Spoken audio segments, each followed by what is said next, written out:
Bismillahirrahmanirrahim. Assalamualaikum warahmatullahi ta'ala wabarakatuh. Alhamdulillahi rabbil alamin. Wa sallallahu ala sayyidina Muhammadin wa ala alihi wa sahbihi wasallam. Amma ba'du. Saya ini terkejut ya dengan kasus ijazah yang mana jadi aktor utamanya itu adalah Roy Suryo dan Dr. Tifa. Dan tergugatnya adalah, bukan tergugat apa ya, antagonisnya itu adalah Joko Widodo. Terkejutnya dari sebelah mana?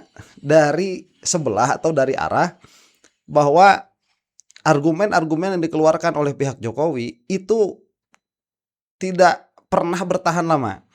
Itu sebentar saja bertahannya, kemudian Allah Subhanahu wa taala menampakkan kejadian yang mana kejadian itu sangat menunjukkan kebodohan ya. Saya tidak mau memakai diksi itu di awal video sebetulnya. Tapi ya mau bagaimana lagi? Ya udah seperti itu adanya. Belum selesai permasalahan tentang rame-rame di Rakyat Bersuara, itu nanti akan kita bahas lagi. Tadi kejaksaan tidak hadir saat pra-peradilan ketiga. Yang mana ini yang saya maksud ya. Kemarin kan hakim Iketut itu dia mempostulatkan atau dia itu mendalilkan bahwa pra-peradilan kedua tidak bisa diterima karena Roy Suryo mengulur-ulur waktu. Nah sekarang ditampakkan oleh Allah Subhanahu wa taala yang mengulur waktu itu siapa? Kejaksaan. Pihak termohon, kejaksaan atau kepolisian nanti akan kita lihat ya. Itu satu. Dan yang mana ini pada akhirnya tidak akan ada konsekuensi hukum. Lucu kan ya. Jadi perbuatannya sama, tetapi konsekuensi hukumnya berbeda. Jadi sekali lagi saya katakan, ini sebetulnya siapa yang mengulur-ulur waktu pada akhirnya?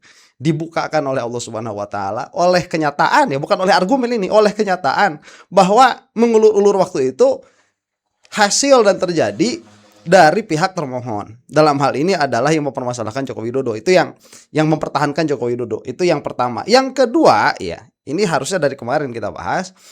Jokowi mengumpulkan teman-temannya, yang mana dia lupa. Jokowi lupa bahwa ini bukan perdata, ini adalah pidana. Yang mana perbuatan Jokowi itu bisa masuk ke dalam kategori obstruction of justice. Karena yang dia kumpulkan itu adalah barang bukti dalam persidangan itu. Itu barang bukti itu. Ya, alat bukti lah kita katakan ya. Salah satu alat bukti yang mau dipakai di persidangan. Itu malah dikumpulin sama Jokowi, yang mana Rifai secara lugu juga membicarakan hal itu di hadapan televisi. Wah, ini udah acak-acakan ya.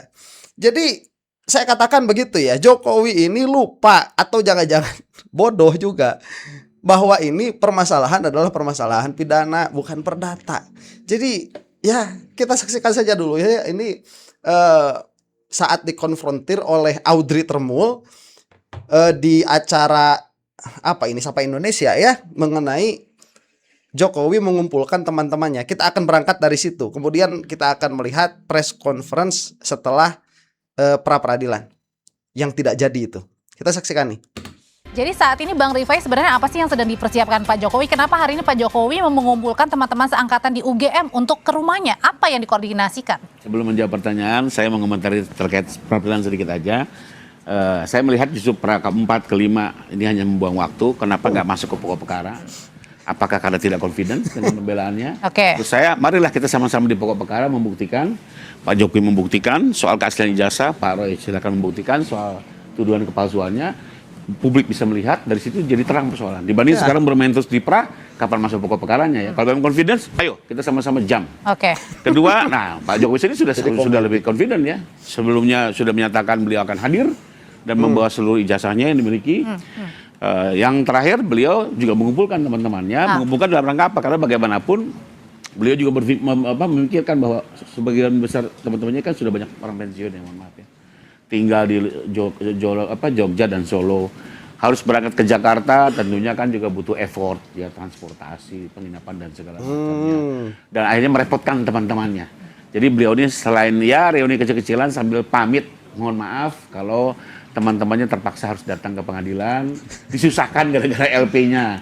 Jadi lebih kepada silaturahim seperti itu saja, karena mau tidak mau memang ya harus berangkat ke Jakarta kan begitu ya, harus mengikuti persidangan sesuai nanti panggilan jaksa.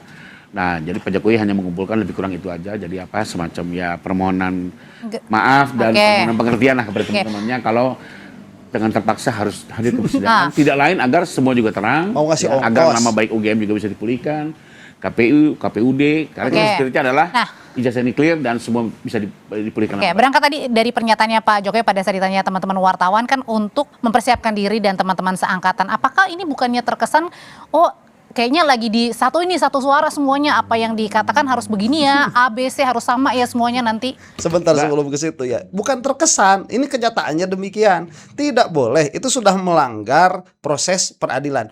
Jokowi itu sekali lagi saya katakan, dia itu lupa atau tidak tahu atau bodoh bahwa kasusnya ini adalah kasus pidana, bukan kasus perdata. Itu kalau di Amerika ya, itu bukan seperti McGill misalkan versus McDonald, bukan. Ini State of Ohio misalkan versus McGill. Ini adalah negara lawan warga negara. Ya, kemudian bukti-bukti yang mau dikumpulkan oleh negara ini diambil dulu oleh pihak yang berkepentingan. Bukan terkesan ini, sudah demikian adanya. Apalagi tadi disebut mau dikasih ongkos. Nggak boleh, karena yang memanggil ke persidangan bukan Jokowi, yang memanggil itu negara. Aduh. Namanya orang memberi keterangan di sidang itu di dalam sumpah. Dia harus menjelaskan fakta yang dia ketahui dan tidak boleh berpendapat. Kalau menjelaskan fakta kan kembali lagi kan apa yang senyatanya terjadi. Jadi nggak mungkin bisa diubah-ubah. Contohnya, tahun berapa Anda masuk UGM ya? Jelas tahun 80 kan. Tahun berapa selesai?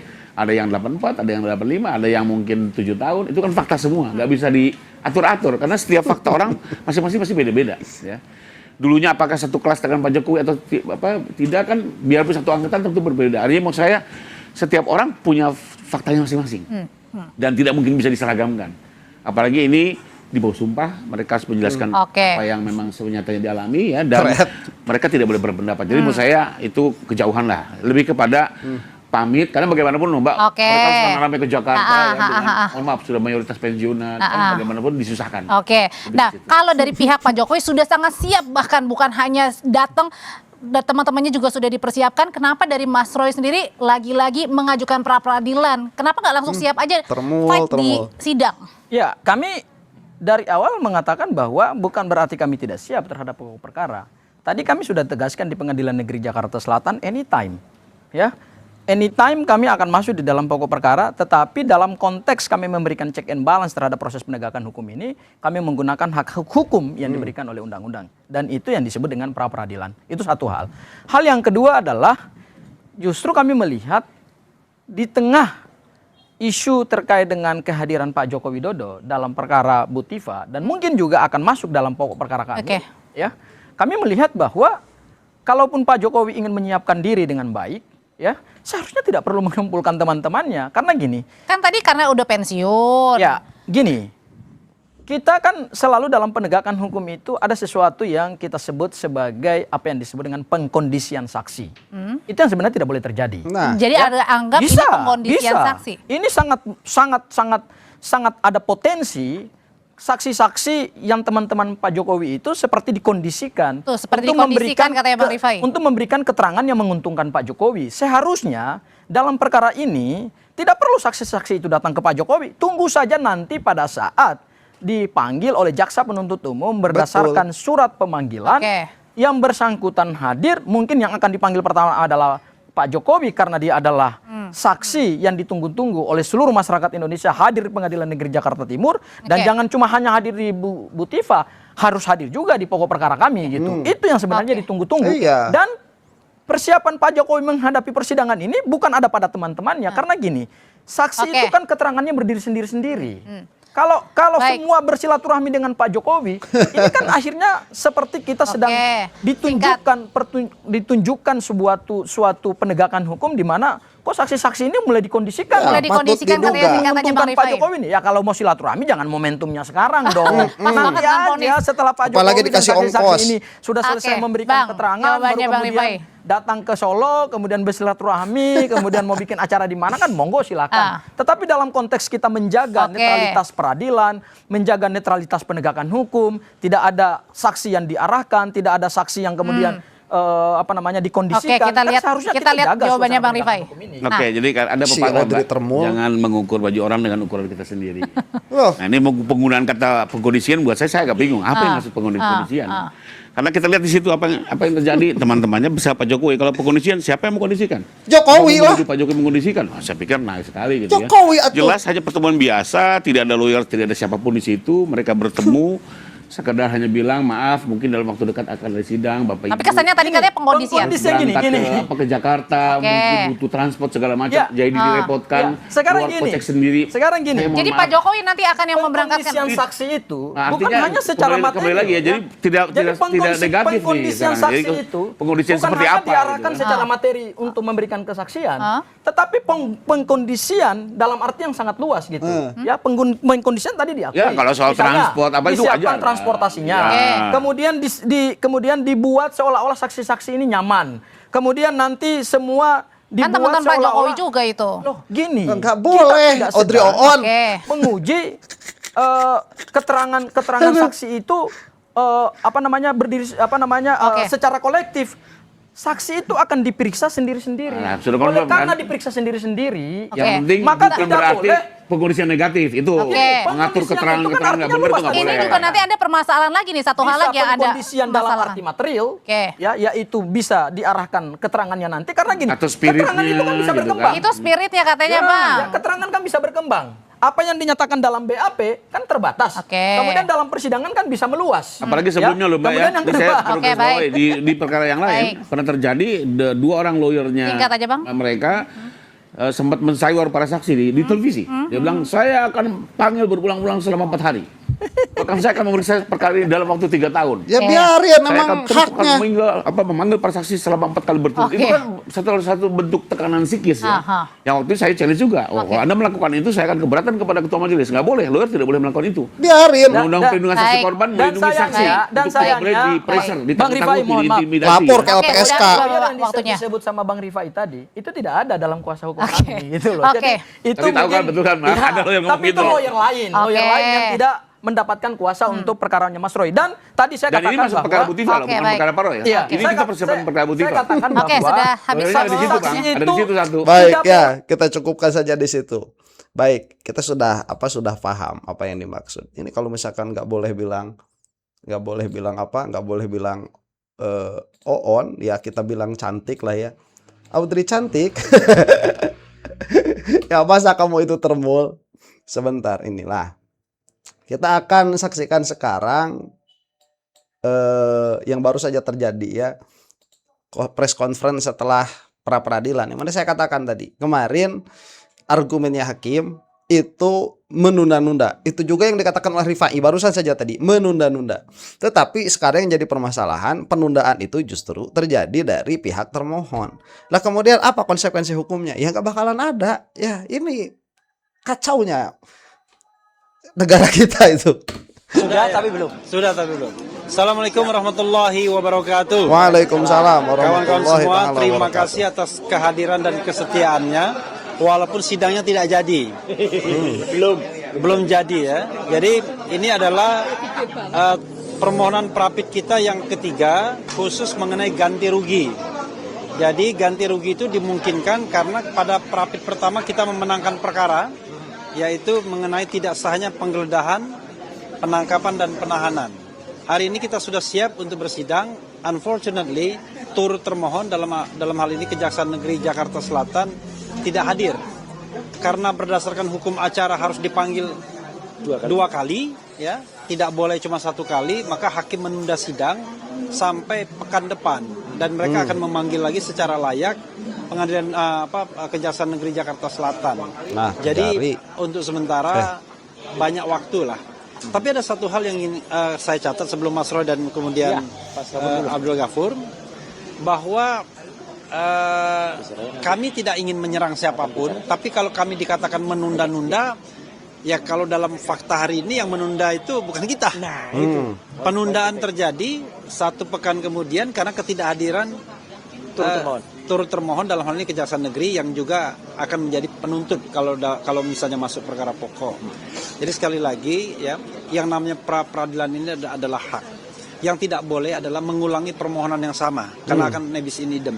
Tapi selama item permohonannya itu berbeda, itu adalah hak. Hak itu bisa kita ambil, bisa tidak. Jadi tidak boleh ada siapapun yang kemudian mengatakan hak itu tidak boleh digunakan dengan prejudice gitu ya. Dengan prejudice mengatakan bahwa mengulur-ngulur waktu, kemudian menghindari pokok perkara dan lain sebagainya.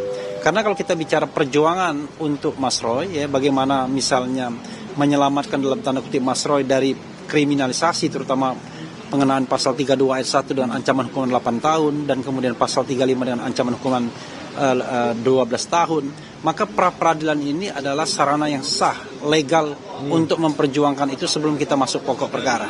Mereka yang tidak merasakan status tersangka dan kemudian nanti bisa jadi terdakwa seperti Mas Roy dan kemudian Dr. Tifa sudah menjadi terdakwa, itu enak saja ngomong begitu ya.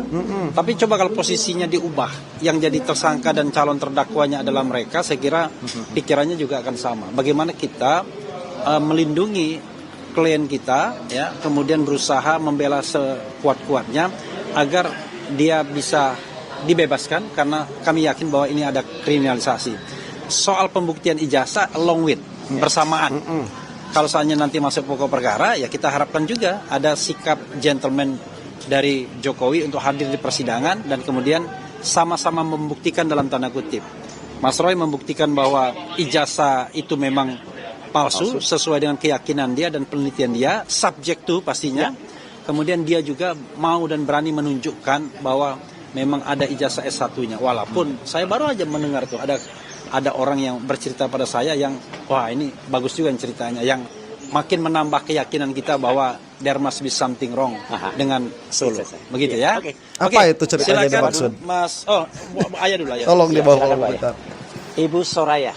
Nah, Mas Soraya lagi. Assalamualaikum warahmatullahi wabarakatuh. Waalaikumsalam warahmatullahi taala Terima wabarakatuh. kasih hari ini rekan-rekan semua, pers, teman-teman YouTuber semua sudah membersamai kita semua, dan saya selaku salah satu tim advokasi mengucapkan terima kasih atas kebersamaannya, atas perjuangannya, dan semoga semangat perjuangan ini terus berkibar ya Mas Roy ya. Amin. Buat kita semua. Semangat. Nah, betul tadi apa bilang rekan kita bahwa hari ini tertunda.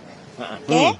Nanti akan dilanjutkan dan kita masih terus akan berjuang dan tidak pernah putus semangat juang kita ya Mas Roy ya. Ya. Yang pasti untuk hari ini Dan agenda bate. kita memang tertunda. Dan nanti kita akan lanjutkan lagi. Siap. Terima kasih Mas. Terima kasih Bu Soraya. Mas Gafur? Mas Yasena dulu. Oh iya, Sena dulu. Ya, ini. Dipanggil Mas kayaknya nggak cocok. Oh, iya. Besar. Memang Orang besar. orang besar sulit ya. Iya. Baik, assalamualaikum warahmatullahi wabarakatuh. Waalaikumsalam. Kami dengan penuh semangat ya hari ini untuk melaksanakan Prapid ketiga terkait dengan masalah rehabilitasi yang ada kaitannya dengan Prapid pertama. Ya, Prapid pertama alhamdulillah Allah melindungi bersama kita. Ya. Dan itu juga ada putusan hakim yang mengatakan 14 hari setelah putusan ini silakan ajukan untuk Prapid. Kami lakukan hari ini ya. Jadwalnya tadinya tanggal 28, hari Minggu depan, hari Selasa. Ternyata maju ya menjadi hari ini hari Rabu ya. Alhamdulillah kami hadir, dari pihak termohon juga hadir lengkap. Nah, kami udah siapkan semua berkas dengan penuh semangat. Ini kita udah waduh luar biasa lah ya. Udah begitu duduk kita siapkan berkas legal standing, kita kasihkan semuanya. Kata Pak Hakimnya, "Oh, itu legal standingnya sama ya seperti?" "Ya, siap sama yang mulia." Di sebelah juga termohon siap sama. "Oh, turut termohon mana?" "Belum hadir." Kata beliau, "Sudah dipanggil, tapi ternyata belum hadir." Terpaksa harus mengikuti aturan, harus dipanggil 2 kali maksimal. Kalau sudah dipanggil 2 kali maksimal, ya berarti dianggap lewat. Kan gitu, berarti sidang akan dilaksanakan. Dianggap yang bersangkutan hadir, seperti itu aturannya ya. Dan alhamdulillah sekarang ya jangan sampai ada bunyi ngulur-ngulur waktu lagi. Nggak ada. Ya, kita nggak ngulur-ngulur waktu, kita laksanakan sesuai dengan KUHAP. Ya aturan mainnya seperti itu. Mungkin itu tambahan dari saya karena tidak ada yang perlu disampaikan karena ketuk palunya seperti itu tadi. Ya, mohon dukungannya, mohon doanya. Semoga kebenaran itu tetap di atas segalanya. Amin. Amin. Terima kasih. Assalamualaikum warahmatullahi wabarakatuh. Waalaikumsalam warahmatullahi wabarakatuh. Sebentar. Itulah itu yang saya maksud ya. Baru kemarin mereka mengargumenkan sesuatu. Sekarang hari ini Allah Subhanahu wa taala itu membuka perkara bukan dengan argumen, tetapi dengan realita. Ini sudah apa, orang yang masih jadi termul itu kebangetan sudah, kasihan. Mas Roy ya. Ya. Oke. Terima kasih rekan-rekan media bahwa hari ini kami lagi-lagi menggunakan hak hukum kami sebagai tersangka ya. Jadi kalau ada yang mau mengatakan bahwa Mas Roy ini sudah statusnya sebagai terdakwa, dan kami selalu men-challenge, mana pihak yang mengatakan Mas Roy sebagai terdakwa berarti belum memahami KUHP dengan sebenar-benarnya gitu. Mas Roy ini statusnya masih sebagai tersangka. Makanya di dalam pasal 158 KUHP yang baru, permohonan pra peradilan itu statusnya harus diajukan oleh seseorang tersangka, bukan terdakwa ya. Nah, karena Mas Roy ini masih menjadi tersangka, maka kami menggunakan hak hukum kami, yaitu apa? Mengajukan permohonan pra peradilan untuk yang ketiga. Ketiganya berkenaan dengan apa? Berkenaan dengan pelaksanaan putusan pra peradilan yang pertama, yaitu adanya pertimbangan hakim tunggal pra peradilan di dalam rasio desiden di putusannya bahwa terhadap permohonan ganti kerugian maupun rehabilitasi akibat kesewenang-wenangan penyidik dalam melakukan penangkapan dan penahanan, monggo dimohonkan pada permohonan pra peradilan yang lain dengan tenggang waktu tidak boleh melebihi 14 hari. Dan kami hari ini melaksanakan putusan hakim. Jadi kami datang ke Pengadilan Negeri Jakarta Selatan hari ini bukan lagi-lagi ingin menunda persidangan ya, bukan. Karena kalau kami tidak melaksanakan putusan hakim, kami juga nggak patuh juga terhadap hukum gitu ya. Jadi ini tidak ada urusannya dengan framing di luar bahwa ini menunda-nunda persidangan, tetapi kami melaksanakan putusan hakim. Karena putusan hakim itu asasnya adalah res judicata pro varite habetur, yaitu putusan itu dianggap sah dan benar sepanjang belum dibatalkan. Karena putusan pra peradilan ciri khasnya tidak ada upaya banding dan kasasi dan tidak bisa dibatalkan oleh pengadilan di atasnya, sehingga sifatnya adalah final and binding, ya, terakhir dan mengikat. Dan kami laksanakan itu. Hal yang kedua, kami memohonkan ganti kerugian, ya. Kami memohonkan ganti kerugian dan saya kira teman-teman juga sudah tahu berapa nilainya gitu ya. Dan kami merumuskan nilai ganti kerugian itu para awak media itu berdasarkan aturan perundang-undangan.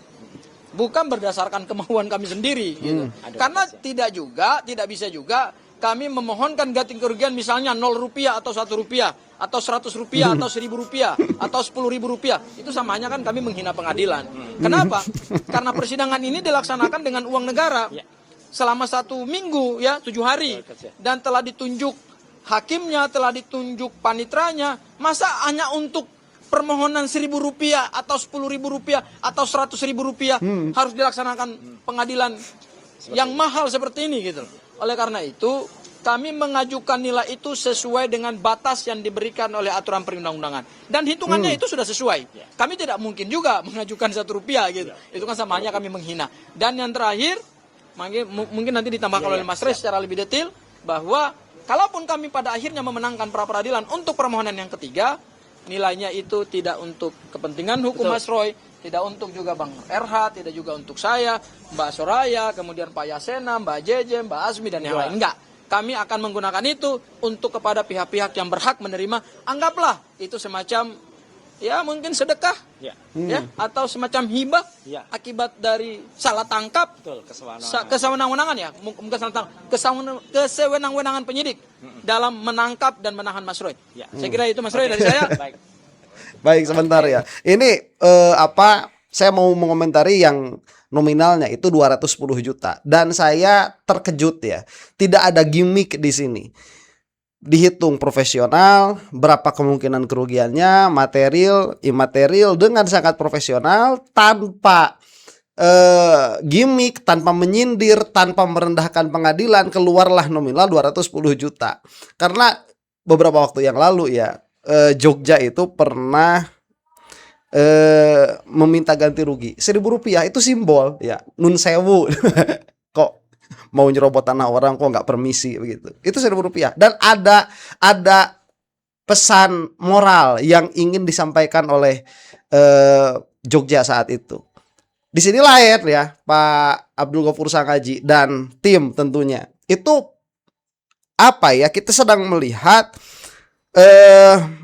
sebuah proses persidangan yang seprofesional mungkin, dan memang seharusnya memang seperti ini. Itu bagus sekali, bagus.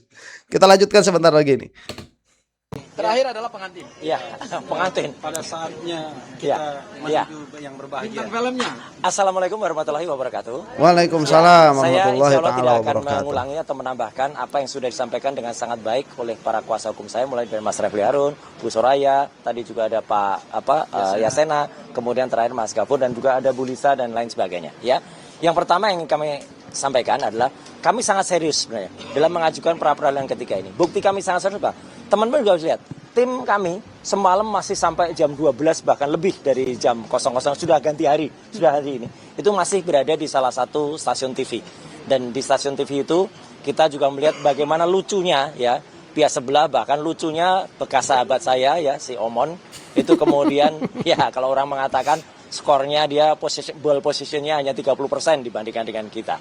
Ya, jadi kita bisa lihat bagaimana argumen-argumen yang kita sampaikan dan ternyata boncos sekali apa yang mereka lakukan. Dan Betul. artinya apa? Habis dari itu, hari pertama ketika pra peradilan kami selaku pemohon, itu kamilah yang kemudian akan membacakan permohonan kami apa terhadap termohon dan juga terhadap turut termohon. Jadi kami itu tidak bisa kemudian santai-santai. Hari pertama itu hari kita, baru hari kedua besok itu jawaban dari seharusnya termohon dan juga turut termohon. Kemudian kami juga harus langsung memberikan jawaban hari itu juga, yaitu berupa replik dan juga mereka kemudian duplik. Tapi teman-teman tahu sendiri ya, hakim tunggal yang memimpin ini alhamdulillah sama lagi ya, yaitu Pak I Ketut Darpawan ya. Nah, ini teman-teman nanti bisa melihat apakah putusan dari hakim tunggal ini akan sama seperti yang pertama atau yang kedua kemarin. Kalau beda dengan yang pertama, ini akan menjadi lucu banget. Ya, karena waktu itu belilah yang sebenarnya memberikan kesempatan kepada kami untuk mengajukan ini dalam pra peradilan yang terpisah. Jadi ini bukan kami yang kemudian menunda-nunda. Ya, kok kami baru sekarang, kok nggak sekalian kemarin. Putusannya itu adalah boleh diajukan secara terpisah dalam waktu 14 hari maksimal. Dan kami sudah melakukan itu sesuai dengan putusan pra peradilan yang pertama. Ya, nah itu yang penting. Jadi ini adalah kuasa dari Allah Subhanahu Wa Taala. Kami juga tidak mengerti awalnya. Tanggal 28 Juli yang akan datang hari Selasa, itu hakimnya kalau tidak salah adalah putri, ya, seorang wanita, ya, perempuan, ya. Tapi ternyata hakimnya ketika masuk terlalu sama lagi. Wah, ya udah. Jadi teman-teman nanti kan bisa menilai konsistensi dari hakim itu atau tidak. Betul. Itu kan? Jadi seharusnya memang konsisten. Aduh. Dan yang kedua atau yang Jadi terakhir menarik yang saya ini. sampaikan. Tadi sudah disampaikan oleh Mas Gafur dan juga oleh Mas Refli dan juga oleh Bu Soraya dan yang lain bahwa kami sama sekali tidak berkepentingan ekonomi untuk hal ini. Ya, sama sekali tidak. Jadi ini adalah semata-mata untuk mewujudkan hak saja hak kami. Jadi sama sekali kami tidak mewujudkan ekonomi. Makanya daripada kemudian hasil dari tuntutan itu ganti rugi itu kepada kami, ya itu akan kita sampaikan atau akan kita berikan ya kepada yang lebih berkepentingan. Dan cukup pandangan atau gambaran dari hasil itu saya pakai saja di sini. Jadi inilah yang kita dapatkan ya. Jadi ini saya pakai saja. Jadi ini akan menutup semua spekulasi. Kalau wah itu nanti akan cari duit, cari rente. Enggak sama sekali. Sudah saya pakai. Ya gitu, jadi silakan kalau hasil Ya, itu maksudnya ada nilai tertentu. Resur sudah banyak keluar duit juga dalam permasalahan itu ini. teman-teman semua ya, silakan ditunggu nanti seminggu ke depan untuk pra peradilan. Dan ini juga, ini adalah petunjuk dari Allah Subhanahu Wa Taala. Insya Allah besok pagi kami akan tetap datang, tapi di Jakarta Timur. Ya kita akan membersamai Dr. Tifa. Baik ya, saya kira sudah cukup. Waktu saya sudah habis. Jadi ini dua berarti ya, yang mana saya kira tadinya hakimnya akan berbeda. Dan itu yang tadi dikatakan oleh Mas Roy. Ternyata hakimnya sama. Nah, akan semakin dilematis ini hakim. Pokoknya bakal pasti salah keputusan hakim itu. Sudah pasti salah keputusan hakim ini. Ya, dan yang kemarin mengatakan hakim Roy Suryo mengulur-ulur waktu. Ternyata sekarang hakim mengulur-ulur waktu. Sebetulnya kan bukan mengulur-ulur. Gak bakalan mau hakim dibilang mengulur-ulur waktu. Karena itu menjalankan KUHAP. Padahal sama Mas Roy juga menjalankan KUHAP. Demikian. Aduh, ini menarik ya. Mudah-mudahan termul binasa untuk Anda yang bukan termul. Wallahu taala a'lam bissawab. Assalamualaikum warahmatullahi taala wabarakatuh.